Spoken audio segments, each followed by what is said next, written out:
सुनिए काव्य ग्रंथ, मंत्र, श्लोक, स्तोत्र, भजन एवं धर्म के साथ जुड़ी कथाएं। भक्ति से आत्मशक्ति। अरे हे नाथ नारायण वासुदेव, जीवे विश्वामृतमेत देव, गोविंद दामोदर माधवेति। आज मैं श्रीमद् भागवत महापुराण के प्रथम खंड के श्री भागवत महात्म्य के द्वितीय अध्याय भक्ति का दुख दूर करने के लिए नारद जी का उद्योग का वर्णन हिंदी में आरंभ कर रहा हूं। इसमें श्रीमद् भागवत महापुराण और भागवत महात्म्य, इस पर विशेष ध्यान रखना है, क्योंकि श्रीमद् भागवत महापुराण में भागवत की महात्म्य का वर्णन अध्यायों में किया गया है। ये महात्म्य कुल 6 अध्यायों में बटा हुआ है, अर्थात महात्म्य 6 अध्याय में दिया गया है, जो क्रमशः मैं अभी दे रहा हूं। उसके बाद स्कंद के रूप में ये आरंभ है। तो मैंने इसके पहले ये भक्ति जो है, भक्ति की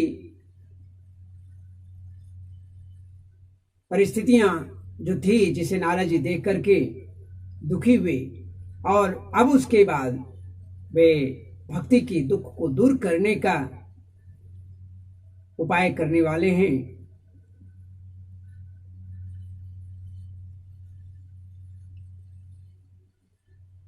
ये द्वितीय अध्याय भक्ति का दुख दूर करने के लिए नारद का उद्योग हिंदी में। नारद जी ने कहा कि बाले,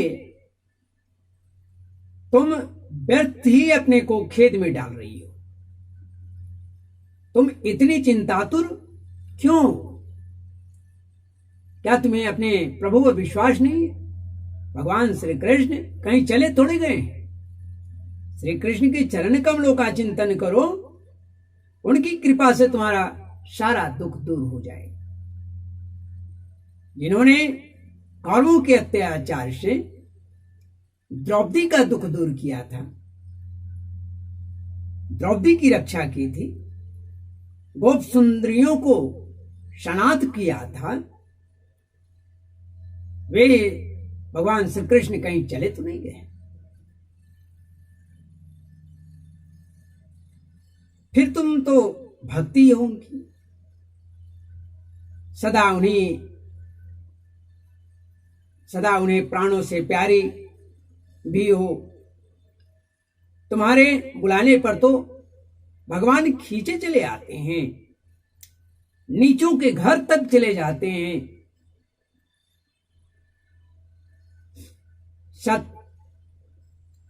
सत्य अर्थात सतयुग, त्रेता और द्वापर,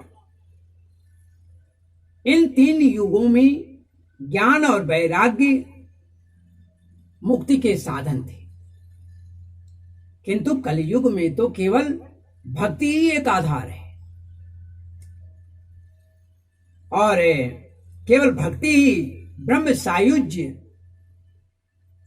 जो मोक्ष है, की प्राप्ति कराने वाली है। यह सोचकर कि परमानंद चिन्ह मूर्ति भगवान श्री कृष्ण ज्ञान स्वरूप श्री हरि ने अपने सत स्वरूप से तुम्हें रचा है, तुम साक्षात भगवान श्री कृष्ण की प्रिया और परम सुंदरी हो।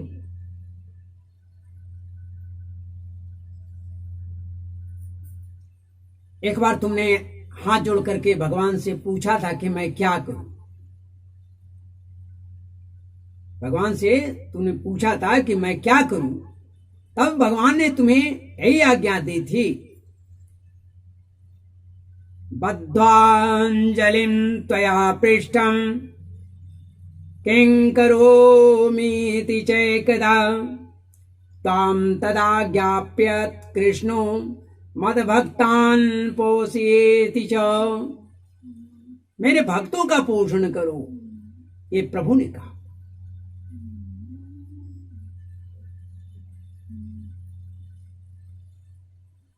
तुमने भगवान की वह आज्ञा स्वीकार कर ली, इससे तुम पर श्री हरि बहुत प्रसन्न हुए और तुम्हारी सेवा करने के लिए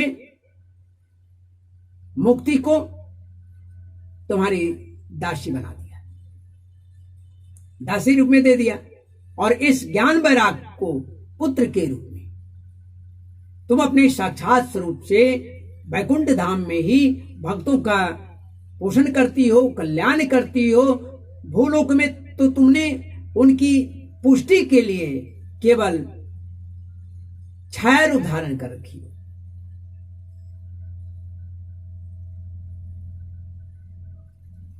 कृतादि द्वापर शांतं मानंदेन संस्थिता कलौ मुक्ति क्षयं प्राप्ता पाखंडामय पीड़िता।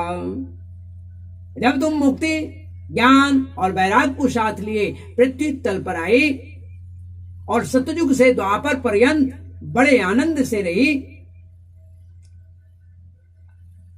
अस्मृता त्वयापि चात्रैव मुक्तिरायाति याति च पुत्रीकृत्य त्वयैमोच पार्श्वेष्वशैव रक्षितो। कलयुग में तुम्हारी दासी मुक्ति पाखंड रोग से ग्रसित हो गई और वह वैकुंठ को चली गई। क्षमा करेंगे, वो पाखंड रोग से पीड़ित होकर छिन्न होने लगी थी, इसलिए वह तुरंत तुम्हारी आज्ञा लेकर, तुम्हारी आज्ञा से वो वैकुंठ चली गई। इस श्लोक में भी तुम्हारे स्मरण करने से, जब तुम स्मरण करती हो, तुम बुलाती हो, तब वो आती है और फिर वो अपने वैकुंठ लोक में ही चली जाती है। किंतु इन ज्ञान और वैराग्य जो तुम्हारे दोनों पुत्र हैं, इसे तुम अपना पुत्र मान रखी हो और अपने साथ रख रखी हो, इसे नहीं छोड़ा है।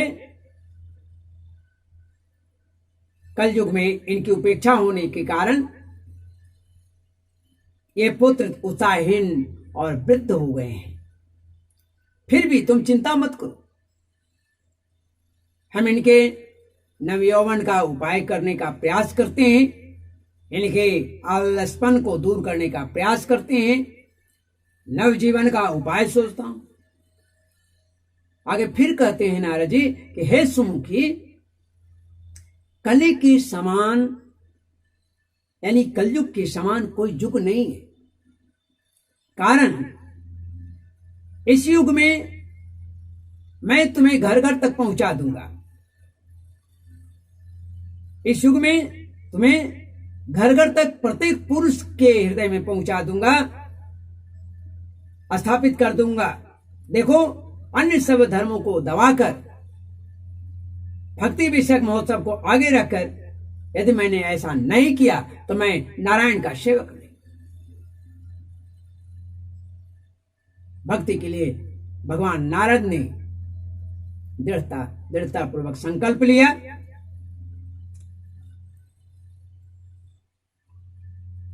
मैं हरि का दास नहीं।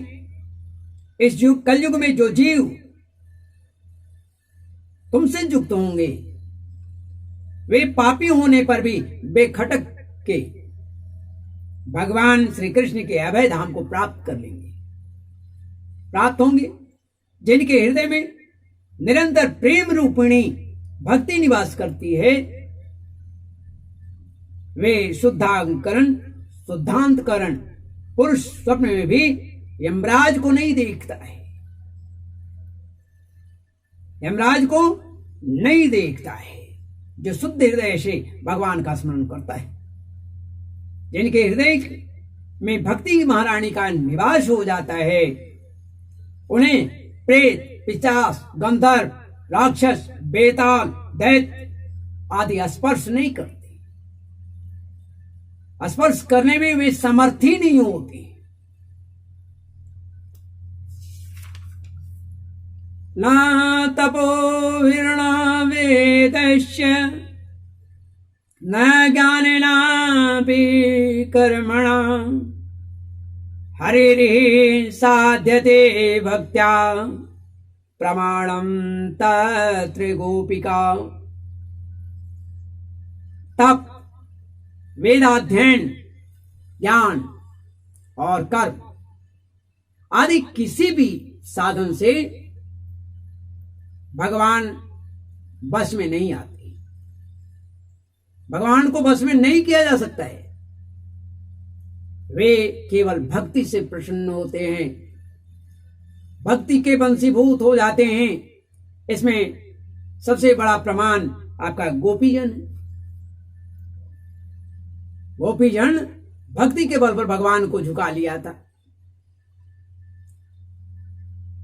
मनुष्यों का सहस्त्रों जन्मों का जब पुण्य उदय हो जाता है, सहस्त्रों जन्मों का पुण्य प्रताप जब होता है, तो भक्ति में अनुराग होता है, प्रेम होता है। कलियुग में केवल भक्ति और केवल भक्ति ही होती है। भक्ति ही सार है। भक्ति से साक्षात भगवान कृष्ण सामने उपस्थित हो जाते हैं। जो लोग भक्ति से द्रोह करते हैं, वे तीनों लोकों में दुखी दुख पाते हैं। कभी उन्हें मोक्ष नहीं मिलता, कल्याण नहीं होता। पूर्व काल में भक्त का तिरस्कार करने वाले दुर्वासा ऋषि को बहुत कष्ट उठाना पड़ा था। आगे मैं बताऊंगा अम्बरीश के बारे में। तो बहुत कष्ट उठाना पड़ा था। भागते चल रहे थे, भगवान नारायण के चक्र उन पर घूम रहा था, खदेड़ रहे थे। तो जो भगवान के यानी भक्ति के द्रोह करने वाले हैं, भगवान के द्रोह करने वाले हैं, उन्हें बहुत ही कष्ट उठाना पड़ता है। भगवान के भक्तों से अगर वह द्रोह करता है तो फिर प्रभु उनकी कल्याण ही नहीं कर। तो अपना सोच ले कि उनकी जिंदगी क्या हो जाएगी, क्योंकि भक्त में ही भगवान निवास करता है, भक्ति में ही भगवान निवास करते हैं।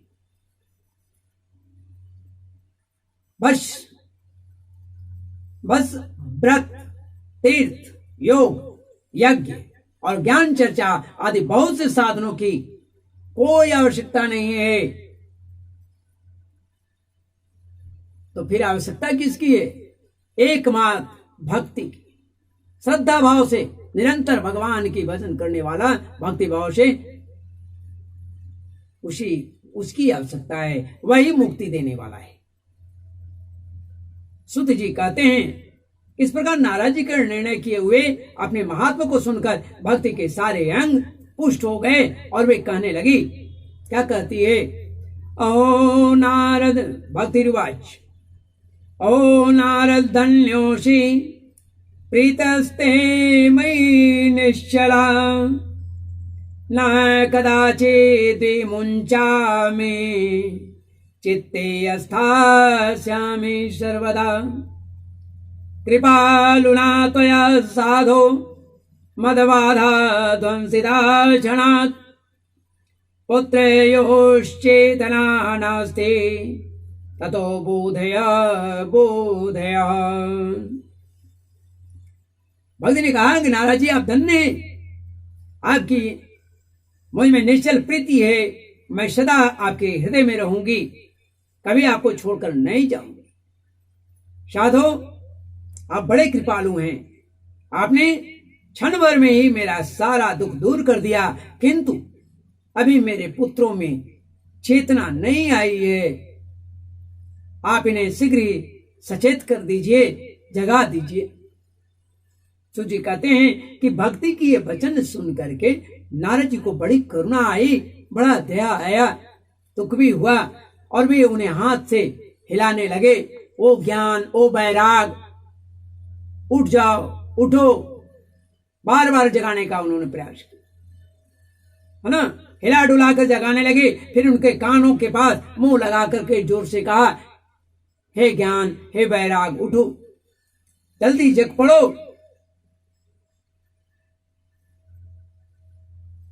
और उसके बाद पुनः उनके कानों में वेद ध्वनि किया, उन्होंने वेदांत घोष किया, बार बार गीता पाठ किया, जगाने का प्रयास किया, हर संभव प्रयास किया। इससे वे जैसे तैसे बहुत जोर लगाकर ऊँघते हुए हल्की सी आंखें तो खोली, किंतु आलस्य के कारण वे दोनों जमाए लेते रहे, नेत्र उगाड़कर देख भी नहीं सके। उनके जो बाल थे वे बगुले की पांख की तरह सफेद हो गए थे। उनके अंग प्रत्यंग, अंग अंग सब सूख रहे थे, सूखे काठ के समान निस्तेज हो गए थे, कठोर हो गए थे, भूख प्यास के मारे अत्यंत दुर्बल हो गए थे, निस्तेज हो गए थे।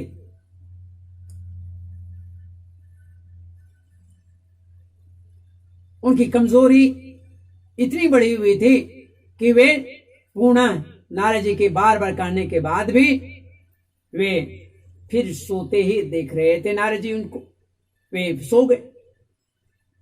नारद जी को बड़ी चिंता हुई, इनकी यह नींद कैसे टूटेगी और इससे भी बढ़कर इनकी वृद्धावस्था कैसे दूर हो। सौनक जी इस प्रकार चिंता करते करते वे भगवान का स्मरण करने लगे। उसी समय आकाशवाणी हुई कि मुने, खेद मत करो, तुम्हारा यह उद्योग निसंदेह सफल होगा। व्योमवाणे तदेवा पुन्मारिषे किद्यतामिति उद्यमा सफलस्तेयं भविष्यति न संशयः।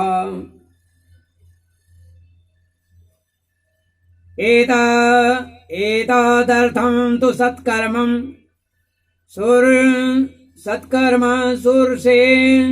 सुरर्षे त्वं समाचर तत्ते कर्मा वेधास्यन्ति साधव साधुभूषण। देवर्षि, इसके लिए तुम्हें एक सत्कर्म करो, वह कर्म तुम्हें संत शिरोमणि महानुभाव बताएंगे। उस सत्कर्म का अनुष्ठान करते ही क्षण भर में इनकी नींद और वृद्धावस्था भी चली जाएगी और ये स्वस्थ हो जाएंगे। सर्वत्र भक्ति का प्रसार होगा। यह आकाशवाणी वहां सभी को साफ साफ सुनाई पड़ा, सभी को सुने। लेकिन आश्चर्य था कि जो आकाशवाणी हुई, उस आकाशवाणी में यह बात सामने नहीं परिलक्षित हो रहा था कि आखिर वह सत्कर्म कौन सा है, कौन से सत्कर्म की बात कर रहा है आकाशवाणी। नारद जी को भी बड़ा विस्मय हुआ, आश्चर्य हुआ कि आखिर मैं वो सत्कर्म किससे कैसे करूं, कौन सा सत्कर्म करने के लिए कहा जा रहा है और किस संतों से मिलूं। बड़ा ही द्वंद में ये फंस गए। कुछ आश्चर्य इस काम को समझ में नहीं आया। नारद जी ने बोला कि इस आकाशवाणी ने भी गुप्त रूप से बात कही, प्रत्यक्ष तो आया नहीं बात, यह नहीं बतलाया कि वह कौन सा साधन किया जाए जैसे इसका कार्य सिद्ध हो। वे संत न जाने कहां मिलेंगे और किस प्रकार उस साधन को बताएंगे। जब आकाशवाणी ने जो कुछ कहा उसके अनुसार मुझे अब क्या करना चाहिए, ये द्वंद में अंदर ही अंदर है। तब सूत जी कहते हैं कि तत्र द्वावपि संस्थाप्य निर्गतो नारदो मुनि तीर्थं विनिष्क्रम्य पृच्छन् मार्गे मुनीश्वरान् ब्रीतान्तः श्रूयते सर्वे नोच्यते किञ्चिन्निश्चित्य नोच्यते असाध्यं केचन प्रोचुर्दुर्गेयमिति चापरे मुखीभूतास्तथान्ये तु कियन्तस्तु पलायिता। यहाँ पर 3 श्लोक एक साथ है। तो सूर्य ने कहा कि सौनक जी तब ज्ञान वैराग्य दोनों को वहीं छोड़कर नारद मुनि वहां से चल दिए और प्रत्येक तीर्थ में जा जाकर मार्ग में मिलने वाले जो मुनीश्वर लोग थे उनसे अपनी बात रखते थे। लेकिन कुछ लोग तो बताते, लेकिन कुछ लोग इससे पिंड छुड़ाने के लिए जिनको ज्ञान नहीं था तो नाय नुकुर टाल मटोल करके निकल जाते थे, कुछ सुनना ही नहीं चाहते थे, किंतु उनके विषय में कोई भी निश्चित उत्तर दे नहीं पा रहा था। किन्हीं ने उनसे कहा कि ये तो असाध्य है, यह आकाशवाणी की वाणी पर बड़ा मुश्किल काम है, बड़ा कठिन काम है, कोई सुनकर चुप रह गए। तो इस तरह से नारद जी प्रश्नों का उत्तर नहीं प्राप्त कर सके। कुछ लोग भगवान की अवज्ञा न हो जाए इसलिए चुप रहे, टाल मटोल करके खिसक गए। त्रिलोकी में महान आश्चर्यजनक हाहाकार मच गया। लोग आपस में कानाफूसी करने लगे कि भाई जब वेद ध्वनि, वेदांत घोष और बार बार गीता पाठ सुनाने पर भी भक्ति, ज्ञान और वैराग्य ये तीनों में दोनों जो हैं जब नहीं जग सके तब और कोई उपाय नहीं है। स्वयं जोगीराज नारद ने को भी जिसका ज्ञान नहीं है उसे दूसरे संसारी लोग कैसे बता सकते हैं। इस प्रकार जिन जिन ऋषियों से इसके विषय में पूछा गया उन्होंने निर्णय करके यही कहा कि यह बात दुसाध्य है, संभव नहीं है। अब नारद जी को चिंता और बढ़ती गई। अब बहुत ज्यादा ये चिंतित हो गए।